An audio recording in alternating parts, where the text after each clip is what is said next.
अस्सलाम वालेकुम लिसनर। तो आज हमारे पास है MTS 601 का लेक्चर नंबर 7 ऑपरेशन रिसर्च। इस बुक का नाम है। इसको ऑपरेशन रिसर्च और ऑपरेशनल रिसर्च दोनों नाम इसको दिए जाते हैं, ठीक है। तो दोनों नाम आप यूज़ कर सकते हैं, ऑपरेशन रिसर्च भी यूज़ कर सकते हैं, ऑपरेशनल रिसर्च भी यूज़ कर सकते हैं। तो एक चीज़ मैंने आपको बताई थी कि ऑपरेशन रिसर्च इसको US में कहते हैं और UK में इसको कहते हैं ऑपरेशनल रिसर्च, ठीक है। तो ये चीज़ आपने माइंड में रखनी है। तो आज इसका लेक्चर नंबर 7 है। लेक्चर नंबर 7 है, हम क्रिटिकल पाथ मेथड को आज ख़त्म कर लेंगे, जो कि पीछे कुछ लेक्चर से हमारे पास जारी है। क्रिटिकल पाथ मेथड हमारे पास क्या चीज़ होती है कि अगर हमारे पास एक्टिविटी A से लेके एक्टिविटी B तक जो टाइम ड्यूरेशन है, अगर फर्स्ट के 10 है तो इस पे हम अभी तक बहस कर चुके हैं कि इसका अर्लीस्ट स्टार्ट टाइम क्या होगा, इसका लीस्ट स्टार्ट टाइम क्या होगा, इसका लीस्ट फिनिश टाइम क्या होगा और अर्लीस्ट फिनिश टाइम इसका एक्टिविटी का क्या होगा। तो इसमें आपने याद रखना है कि टाइम हमारे पास जो होता है, ये दरमियान वाला जो इस पूरे पाथ का टाइम होता है, ये दरमियान वाला टाइम हमें गिवाना होता है, ठीक है। तो आगे इसको कंटिन्यू करेंगे, लेकिन इससे पहले इसको थोड़े से रिवाइज कर लेते हैं कि हमने अभी तक क्या क्या पढ़ा है। तो ऑपरेशनल रिसर्च के बेसिक 5 पार्ट होते हैं। ऑब्जर्वेशन होती है, प्रॉब्लम डेफिनेशन होती है, मॉडल कंस्ट्रक्शन होती है, सोल्यूशन और इम्प्लीमेंटेशंस होती है। और क्रिटिकल पाथ मेथड के हम CPM और PERT मेथड पढ़ेंगे। नेटवर्क फ्लो अब तक हमने स्टडी किया। नेटवर्क फ्लो हमने एक एग्जांपल की थी पिछले लेक्चर में कि अगर आपने ख़त लिखना है, उसको इनवॉल्व में पुट करना है और उसके बाद उसके ऊपर स्टैम्प लगा के उसको पोस्ट करना है, तो उसके लिए हमने नेटवर्क फ्लो की स्मॉल एग्जांपल से स्टार्ट की थी और इसमें आगे यहाँ पे हमने बड़ी एग्जांपल्स की थी। डमी एक्टिविटी, आपको पता है डमी एक्टिविटी कौन सी एक्टिविटी होती है? वो एक्टिविटी जिसके लिए हमें टाइम ज़रूरत नहीं होता। फॉर एग्ज़ाम्पल, अगर हमने यहाँ पे C के बाद अगर जब B करना है तो B के लिए तो हमें टाइम ज़रूरत होगा, साथ E भी करना है, ठीक है। तो अब E यहाँ पे हमारे पास पड़ा रहेगा। E के बाद हमने कौन सी एक्टिविटी शुरू करनी है? E के बाद हम F शुरू कर सकते हैं। लेकिन यहाँ पे अब हमारे पास टेस्ट आ जाती है। इस पाथ के लिए D1 के लिए हमें टाइम ज़रूरत नहीं होगा, इसको हम डमी एक्टिविटी बोलते हैं। तो इसमें हमने मज़ीद कुछ चीज़ें पढ़ी थी कि हमारे पास लूपिंग कैसी चीज़ होती है कि उसी ही पॉइंट से उसी पॉइंट के ऊपर वापस आ जाना, इसको हम लूपिंग कहते थे और ये हम अलाउ नहीं करते थे। इसके बाद डैगलिंग, ये चीज़ होती थी कि एक ही वक्त में हम आगे 10 पे जाएँ और सेम टाइम पे हम 11 पे वापस आ जाएँ, ये चीज़ हम अलाउ नहीं करते थे। बच क्या चीज़ होती है कि मुख्तलिफ एक्टिविटी एक ही पॉइंट पे आके मिली, उसको हम मर्ज नोट बोलते थे, ये हम अलाउ करते थे। इस तरह बर्स्ट नोट क्या चीज़ होती थी कि एक एक्टिविटी से आगे हम 3-4 एक्टिविटी इकट्ठी शुरू कर सकते थे, जो कि मुख्तलिफ अलग-अलग टाइम पे ख़त्म हो, उसको हम बर्स्ट नोट बोलते थे और ये भी हम अलाउ करते हैं। तो उसके बाद हमने कुछ एग्जांपल भी किए हैं। साथ हमने ये पढ़ा था कि अर्लीस्ट स्टार्ट टाइम क्या होता है। अर्लीस्ट स्टार्ट टाइम वो टाइम होता है जिस हम किसी भी एक्टिविटी को स्टार्ट कर सकें, कम से कम टाइम जिस पर हम किसी भी एक्टिविटी को स्टार्ट कर सकें। अर्लीस्ट फिनिश टाइम वो टाइम होता है कि वो कम से कम टाइम जिस पर हम एक एक्टिविटी को ख़त्म कर सकें। फॉर एग्ज़ाम्पल, आपने लाहौर से इस्लामाबाद जाना है, तो वो टाइम जिस टाइम पे आप लाहौर से ट्रैवल स्टार्ट कर सकें, वो आपका अर्लीस्ट स्टार्ट टाइम होगा। और जिस टाइम वो कम से कम टाइम जिस पे आप इस्लामाबाद पहुंच सकें, वो आपका अर्लीस्ट फिनिश टाइम होगा। इस तरह लेटेस्ट फिनिश टाइम और लेटेस्ट स्टार्ट टाइम कौन सा टाइम होता है कि वो ज़्यादा से ज़्यादा टाइम जब आप लाहौर से जर्नी स्टार्ट करेंगे, कि आखिरकार आप कब जर्नी स्टार्ट करेंगे, आपके पास आखिरी कौन सा ऑप्शन है, कब आप जर्नी स्टार्ट करेंगे, वो आपका लेटेस्ट स्टार्ट टाइम होगा। और लेटेस्ट फिनिश टाइम वो होगा जब वो ज़्यादा से ज़्यादा टाइम जब आप इस्लामाबाद पहुँच जाएँ। तो उसके बाद हमें ये कुछ एग्जांपल्स भी की थी पिछले मॉड्यूल में, तो आई होप आपको ये चीज़ समझ आई होगी। उसके बाद अर्लीस्ट स्टार्ट टाइम को हम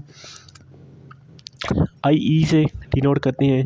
अर्लीस्ट फिनिश टाइम को हम IL से डिनोट करते हैं।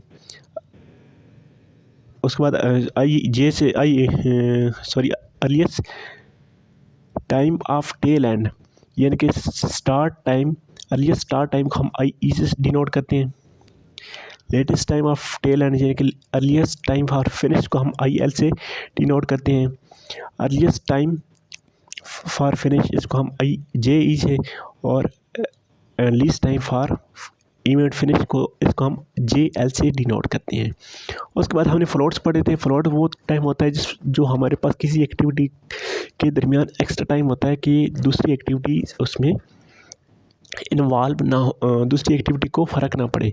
तो इसमें हमने 3 फ्लोट्स पढ़े थे, फ्री फ्लोट, इंडिपेंडेंट फ्लोट और टोटल फ्लोट। तो इंडिपेंडेंट फ्लोट कौन सा टाइम होता है? Time by which an activity can be expand, वो टाइम जिसमें से किसी एक्टिविटी को एक्सपेंड हम कर सकें। और ये हमारे पास JE minus IL minus D होता है। अगर ये नेगेटिव हो तो आपने याद रखना, इसको हम 0 से लिख देते हैं। फ्री फ्लोट हमारे पास क्या चीज़ होती है?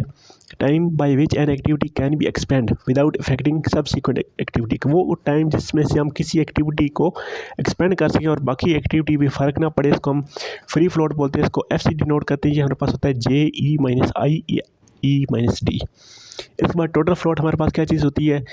वो टाइम जिससे एक एक्टिविटी को एक्सपेंड किया जा सके ताकि पूरे टोटल जो प्रोजेक्ट है उसका टाइम पे फ़र्क ना पड़े, इसको हम T से डिनोट करते हैं। जो हमारे पास होता है JL minus IE minus D।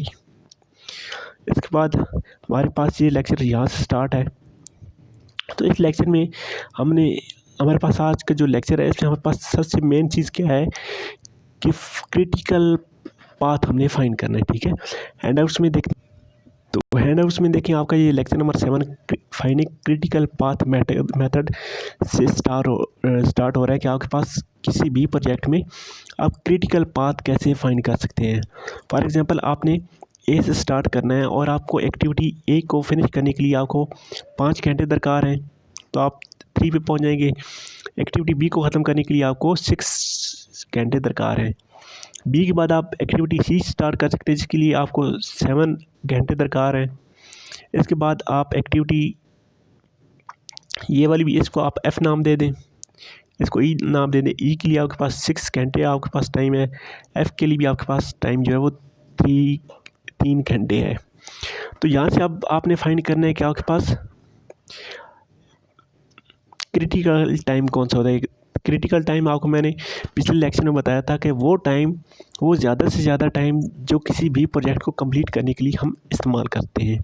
तो यहाँ से देखें, अगर हम 1 से 2 पे आएँ, फिर 2 से 3 पे जाएं और फिर 3 से 4 पे जाएं, क्यों? 4 हमारा एंडिंग पॉइंट है, तो ये हमारे पास क्रिटिकल टाइम ये वाला बनेगा। तो क्रिटिकल टाइम हमारे पास बन जाएगा ये वाला 6 प्लस ये वाला 7 प्लस ये वाला 3। ठीक है, तो ये हमारे पास 16 हार्स बन जाएंगे इस प्रोजेक्ट को कंप्लीट करने के लिए। तो इसका क्रिटिकल पाथ हमारे पास 16 आएगा। इस एग्जांपल में देखें, इस एग्जांपल में आप खुद से देखें हमारे पास क्रिटिकल पाथ कौन सा होगा। ठीक है, तो अगर हम यहाँ से स्टार्ट करते हैं तो इस एक्टिविटी को कंप्लीट करने के लिए हमें 5 घंटे दरकार हैं। इस एक्टिविटी को फिनिश करने के लिए हमें 6 घंटे दरकार हैं। इसके बाद अगर ये वाली एक्टिविटी शुरू करते हैं तो इसके लिए हमें 3 घंटे दरकार हैं। इसके बाद अगर ये वाली एक्टिविटी स्टार्ट करते हैं इसके लिए हमें 7 घंटे दरकार हैं। इसके बाद अगर ये वाली एक्टिविटी शुरू करते हैं तो इसके लिए हमें 3 घंटे दरकार हैं। ठीक है, इसके बाद अगर ये वाली एक्टिविटी स्टार्ट करते हैं तो इसके लिए हमें 6 घंटे दरकार हैं। और यहाँ पे इसने टाइम नहीं दिया और यहाँ पे कुछ ना कुछ टाइम होगा कि इस एक्टिविटी के लिए आपके पास कितना टाइम है। तो आपने देखना है यहाँ से हमारे पास क्रिटिकल टाइम कौन सा बनेगा। क्रिटिकल टाइम हमारे पास ये वाला जो पाथ है, इस पाथ में हमारे पास सबसे ज़्यादा टाइम लग रहा है, तो ये वाला पाथ हमारे पास क्रिटिकल पाथ बनेगा। आगे हमारे पास है एल्गोरिथम फॉर क्रिटिकल पाथ। तो वही चीज़ है कि क्रिटिकल पाथ को फाइंड करने के लिए हमारे पास क्या एल्गोरिथम होगा, हम देखेंगे हमारे वो कौन सा पाथ है जिस पे हम ज़्यादा से ज़्यादा टाइम लगेगा किसी भी प्रोजेक्ट को कंप्लीट करने के लिए। उसके बाद अर्ली स्टार्ट टाइम और अर्ली फिनिश टाइम, ये क्या चीज़ होती है, मैं आपको ये चीज़ स्लाइड्स पे बताता हूँ। तो ये देखिए, अब हम स्लाइड्स पे आ चुके हैं। तो यहाँ पे हमारे पास हमने एक्टिविटी स्टार्ट करनी है। फॉर एग्जांपल आप इस एक्टिविटी को ए का नाम दे देते हैं। ए के लिए हमारे पास 4 घंटे दरकार है और एक्टिविटी बी के लिए हमारे पास 6 घंटे दरकार है। तो अगर हमने एक्टिविटी ए स्टार्ट करनी है ना, तो ए एक्टिविटी को स्टार्ट करने के लिए हमारे पास वो कम से कम टाइम जिसमें हम ए को स्टार्ट करें, ए को स्टार्ट करने के लिए हमारे पास किसी भी वक्त स्टार्ट कर सकते हैं, अभी स्टार्ट कर सकते हैं। तो ए का जो अर्लीस्ट स्टार्ट टाइम होगा ना, एक्टिविटी ए के लिए अर्लीस्ट स्टार्ट टाइम हमारे पास वो हमारे पास 0 है, ठीक है। और इस एक्टिविटी बी को स्टार्ट करने के लिए हमारे पास अर्लीस्ट स्टार्ट टाइम 0 है, क्योंकि हम इसको भी किसी भी वक्त शुरू कर सकते हैं, तो ये भी हमारे पास 0 है। एक्टिविटी ए को ख़त्म करने के लिए हमारे पास कितना टाइम है, 0 प्लस ये वाले 4, क्योंकि 4 घंटे हमें दरकार है इसको ख़त्म करने के लिए, 0 + 4। तो एक्टिविटी ए को ख़त्म करने के लिए हमारे पास हमें 4 हार्स दरकार हैं, 4 घंटे दरकार है एक्टिविटी ए को ख़त्म करने के लिए। एक्टिविटी बी को ख़त्म करने के लिए हमें कितने घंटे दरकार हैं, 0 + 6। तो ये वो वाला टाइम है कि वो कम से कम टाइम जिससे हम एक्टिविटी ए या बी को ख़त्म कर सकें, ये वो वाला टाइम है, ठीक है। तो यहाँ पे देखें हमारे पास इस डायग्राम में ये चीज़ लिखी हुई है कि इस एक्टिविटी को हम स्टार्ट करने के लिए हमारे पास अर्लीस्ट स्टार्ट टाइम क्या है, अर्लीस्ट स्टार्ट टाइम हमारे पास 0 है, और लेटेस्ट स्टार्ट टाइम यानी कि आखिरकार कब शुरू कर सकते हैं, ज़्यादा से ज़्यादा वक्त हमारे पास कब है, वो भी हमारे पास 0 है, यानी कि हमने अभी ही स्टार्ट करनी है, ठीक है। इसके बाद अगर हमने बी इस एक्टिविटी 3 पे पहुंचना है, तो 3 पे पहुंचने के लिए हमारे पास अर्लीस्ट फिनिश टाइम क्या चीज़ होगी, तो ये हमारे पास 12 है, और लेटेस्ट फिनिश टाइम हमारे पास ये भी 12 है। ये 12 कैसे आया, ये 12 आप देखें, अगर हमने 1 से 2 पे जाएं और 2 से 3 पे जाएं, 1 से 2 पे जाने के लिए हमें 5 घंटे दरकार है, 2 से 3 पे जाने के लिए हमारे पास 7 घंटे दरकार हैं, तो 5 + 7 हमारे पास ये 12 आ गए, ठीक है। तो हमें 3 पे जाने के लिए जो अर्लीस्ट स्टार्ट टाइम है वो भी 12 घंटे हैं, और लेटेस्ट स्टार्ट टाइम भी 12 घंटे है, ठीक है। इस तरह अगर 4 पे हमने जाना है, तो 4 के लिए हमारे पास अर्लीस्ट स्टार्ट टाइम क्या चीज़ होगी, ये वाले 5 घंटे और ये वाले 8 घंटे, तो 13 घंटे हमारे पास अर्लीस्ट स्टार्ट टाइम होगा। इस तरह इसका लेटेस्ट स्टार्ट टाइम भी हमारे पास 13 घंटे होगा। लेटेस्ट स्टार्ट टाइम में हम इस टाइम प्लस इसकी एक्टिविटी को ऐड करते हैं, तो ये हमारे पास 0 + 13 = 13 आ जाएगा, ठीक है। और अर्लीस्ट स्टार्ट फिनिश टाइम हमारे पास क्या चीज़ होती है, earliest start time plus time activity, तो अर्लीस्ट स्टार्ट टाइम हमारे पास 0 था, प्लस ये 5 + 3 आया, हमारे पास 13 आ गया। तो इसके लिए देखें हमारे पास ये चीज़ बन रही है।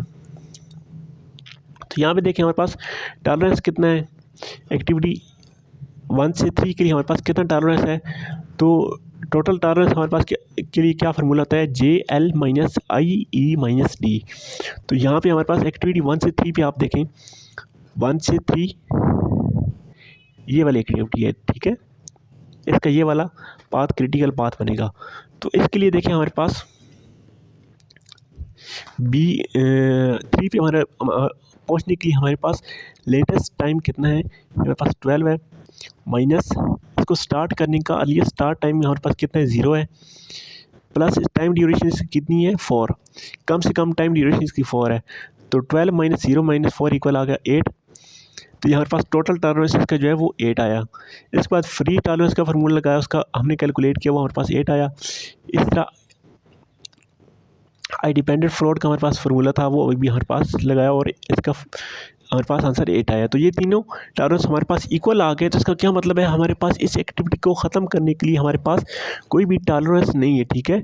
हमने इस एक्टिविटी के लिए हमारे पास रहने करने के लिए कोई भी टाइम नहीं है, हमने इसको कंप्लीट करना ही करना है। उसके बाद ये वाला जो टेबल है, यहाँ पे आप देखें, यहाँ पे हमारे पास क्या चीज़ है जी, एक्टिविटी 1 से 2 तक अगर देखें, तो 1 से 2 तक अगर स्टार्ट करने के लिए हमारे पास टॉलरेंस कितना है, 5 दिया गया है। ये टी जो है ना, टी वाली एक्चुअली ये वाली लाइन है, ठीक है। हमारे पास टॉलरेंस 5 है, फ्लोट इसमें 0 है, और आई डिपेंडेंट फ्लोट हमारे पास 0 है, ठीक है। इसके बाद 1 से 3 के लिए हमारे पास टॉलरेंस 4 दिया गया है, 1 से 4 के लिए टॉलरेंस 6 दिया गया है, 2 से 3 के लिए टॉलरेंस 7 दिया गया है, 2 से 4 के लिए टॉलरेंस 8 दिया गया है, 2 से 5 के लिए टॉलरेंस 10 दिया गया है, और 3 से 5 एक्टिविटी के लिए टॉलरेंस 11 दिया गया है, 4 से 5 एक्टिविटी के लिए टॉलरेंस 10 दिया गया है। तो यहाँ पे मुख्तलिफ टॉलरेंस दिए गए हैं। तो यहाँ से हम इसको अगर डायग्राम बनाएं तो हम क्रिटिकल पाथ फाइंड कर सकते हैं। तो क्रिटिकल पाथ हमारे पास बनेगा 1 से 2, 2 से 4 और 4 से 5। तो ये वाली उसकी हमारे पास डायग्राम बन गई है, ठीक है। तो यहाँ से आप देखें इसका क्रिटिकल पाथ कौन सा बनेगा। क्रिटिकल पाथ कौन सा पाथ होता है जिसमें हमारे पास सबसे ज़्यादा टाइम लग रहा होता है। तो यहाँ से आप देखें अगर हम 1 से 2 पे आएँ, 2 से 3 पे और 3 से 5 पे जाएँ तो यहाँ पे हमारा सबसे ज़्यादा टाइम लग रहा है। और कितना टाइम लग रहा है, 5 + 7 + 12, तो 23 इसमें हमारे पास टाइम लग रहा है। एक और आप अगर पाथ देखें, अगर हम 1 से 2 पे जाएँ, 2 से 4 पे आएँ और 4 से 5 पे जाएँ तो यहाँ पे हमारे पास कितना टाइम लग रहा है, 5 + 8 + 10, तो ये भी हमारे पास इक्वल टाइम आ रहा है। तो हमारे पास ये दो वाले क्रिटिकल पाथ, ये दोनों क्रिटिकल पाथ होंगे। नेक्स्ट एग्जांपल है, इस एग्जांपल में आप खुद से नोट करें यहाँ पे हमारे पास क्रिटिकल पाथ कौन सा बन रहा है। क्रिटिकल पाथ ये हमने फाइंड करना है। इस लेक्चर का बेसिक मकसद यही है कि हमने क्रिटिकल पाथ फाइंड करना है।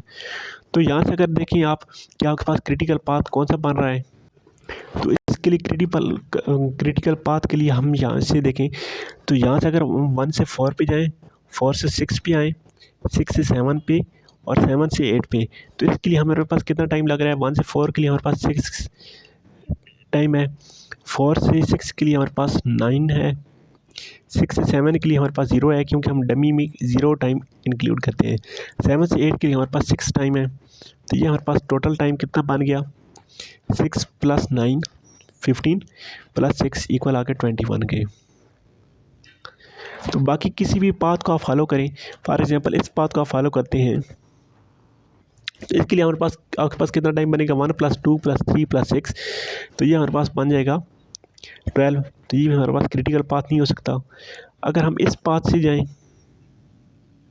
ये हमारे पास बनेगा 6 + 4 10 + 3 13 + 6 19, ये भी हमारे पास क्रिटिकल पाथ नहीं बन सकता। अगर हम इस पाथ से आएँ, यहाँ से आप देखें 8 + 5 13 + 4 17, ये भी पाथ नहीं बन सकता। अगर हम इस पाथ से आएँ, ये पाथ हमारे पास बनेगा 6 + 9 15 + 4 19, तो ये पाथ हमारे पास क्रिटिकल पाथ नहीं बन सकता। तो फाइनली हमारे पास ये वाला क्रिटिकल पाथ ही बनेगा। नेक्स्ट, इसको अर्लीस्ट स्टार्ट टाइम और अर्लीस्ट फिनिश टाइम भी दिया गया है कि अर्लीस्ट स्टार्ट टाइम या अर्लीस्ट फिनिश टाइम किसी भी एक्टिविटी को स्टार्ट करने के लिए और किसी भी एक्टिविटी को ख़त्म करने के लिए हमारे पास कितना टाइम है। तो एक्टिविटी यहाँ से एक्टिविटी स्टार्ट करने के लिए हमारे पास अर्लीस्ट स्टार्ट टाइम 0 है और लेटेस्ट स्टार्ट टाइम भी 0 है कि यानी कि हमने अभी ही स्टार्ट करना है। यहाँ से अगर हमने एक्टिविटी स्टार्ट करनी है तो इस एक्टिविटी को स्टार्ट करने के लिए हमारे पास 1 घंटा है, क्योंकि यहाँ से यहाँ तक पहुँचने के लिए हमारे पास 1 घंटा दरकार होगा। तो इसको स्टार्ट करने के लिए हमारे पास 1 घंटा है और इसमें लेटेस्ट स्टार्ट करने के लिए हमारे पास 10 घंटे, यानी कि हम 1 बजे भी स्टार्ट कर सकते हैं इसको। कम अगर बहुत जल्दी स्टार्ट करना है तो 1 बजे स्टार्ट करना है, और अगर बिल आखिर स्टार्ट करना है कि आखिरी टाइम पे स्टार्ट करना है तो हम 10 बजे स्टार्ट कर सकते हैं, ठीक है। तो मीन इसमें हमारे पास 9 घंटे का टॉलरेंस मौजूद है।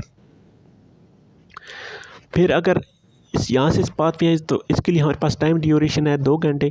तो अगर हम यहाँ से जब स्टार्ट करेंगे तो इसको स्टार्ट करने के लिए हमारे पास कम से कम हमने कब स्टार्ट करना है, हम 11 बजे स्टार्ट कर सकते हैं, ठीक है। और इसको अगर बहुत ज़्यादा लेट स्टार्ट करें तो बहुत ज़्यादा लेट स्टार्ट करने के हम 12 बजे स्टार्ट कर सकते हैं, यानी इसमें हमारे पास 1 घंटे का टॉलरेंस मौजूद है। इस तरह बाकी पॉइंट हमारे पास ये सारा सब दिया गया है, ठीक है। तो आप यहाँ से टॉलरेंस भी फाइंड कर सकते हैं कि हम हमारे पास किसी भी एक्टिविटी को स्टार्ट करने के लिए कितना टॉलरेंस है। तो टॉलरेंस आप अगर फाइंड करना है तो आप latest start time minus earliest start time देखेंगे। 10 - 1 आपके पास यहाँ पे 9 टॉलरेंस है। टॉलरेंस आपको गिवन होगा, किसी भी एक्टिविटी को स्टार्ट करने के आपके पास टॉलरेंस गिवन होता है। तो हमारी जो टॉपिक था कि हमने क्रिटिकल पाथ फाइंड करना था कि वो टाइम जिस पे हम प्रोजेक्ट को बिलाखिर कंप्लीट कर लेंगे। तो वो टाइम यहाँ पे देखिए हमारे पास, अगर हम इस पाथ को फॉलो करते हैं तो हमारे पास क्रिटिकल पाथ ये वाला बनेगा, और इसको फॉलो करते हम इसको फिनिश कर सकते हैं। नेक्स्ट हमारे पास ये वाली एग्जांपल है। तो इस एग्जांपल में देखें हमने क्रिटिकल पाथ फाइंड करना है, ठीक है। तो क्रिटिकल पाथ फाइंड करने के लिए इसमें हमारे पास अर्लीस्ट स्टार्ट टाइम और अर्लीस्ट फिनिश टाइम दिया गया है। तो अगर हमने यहाँ से स्टार्ट करना है तो इसको अर्लीस्ट स्टार्ट टाइम 0 है और लेटेस्ट स्टार्ट टाइम इसका 0 है। तो अगर यहाँ पे हम देखें इसका लिए स्टार्ट टाइम 11 बजे है, लेटेस्ट स्टार्ट टाइम इसका 16 बजे है। नेक्स्ट पॉइंट, इसका लिए स्टार्ट टाइम 17 बजे है, लेटेस्ट स्टार्ट टाइम इसका 22 बजे है। तो सब का लिए और लेटेस्ट स्टार्ट टाइम हमें गिवन है, तो हमने फाइनली यहाँ पे 55 ही पहुँचना है। तो हमारे पास यहाँ पे क्वेश्चन ये है कि हम क्रिटिकल पाथ फाइंड हमने करना है। तो क्रिटिकल पाथ फाइंड आप खुद इमेजिन करें कि यहाँ पे हमारे पास कौन सा क्रिटिकल पाथ बन रहा है। वीडियो को 1 मिनट यहाँ पे आप रोक के आप खुद चेक करें कि आपके पास यहाँ पे कौन सा क्रिटिकल पाथ बनने वाला है, फिर मैं आपको बताता हूँ। तो यहाँ पे देखें हमारे पास अगर हम इस रास्ते से आएँ, यहाँ से फिर यहाँ फिर यहाँ फिर यहाँ इधर से, तो ये हमारे पास सबसे लंबा पाथ है। तो ये हमारे पास क्रिटिकल पाथ बनेगा, ठीक है। इसको हम बोलते हैं क्रिटिकल पाथ, और इस तरीके से हम इसको फाइंड करते हैं। तो ये देखें हमारे पास क्रिटिकल पाथ ये वाला आ गया है। तो आई होप आपको क्रिटिकल पाथ फाइंड करने का अंदाज़ा हो गया होगा कि हम क्रिटिकल पाथ कैसे फाइंड करते हैं, ठीक है। तो यहाँ तक था हमारा लेक्चर नंबर 7। आई होप आपको इसकी समझ आई होगी। मिलते हैं नेक्स्ट लेक्चर के साथ। थैंक यू, अल्लाह हाफ़िज़।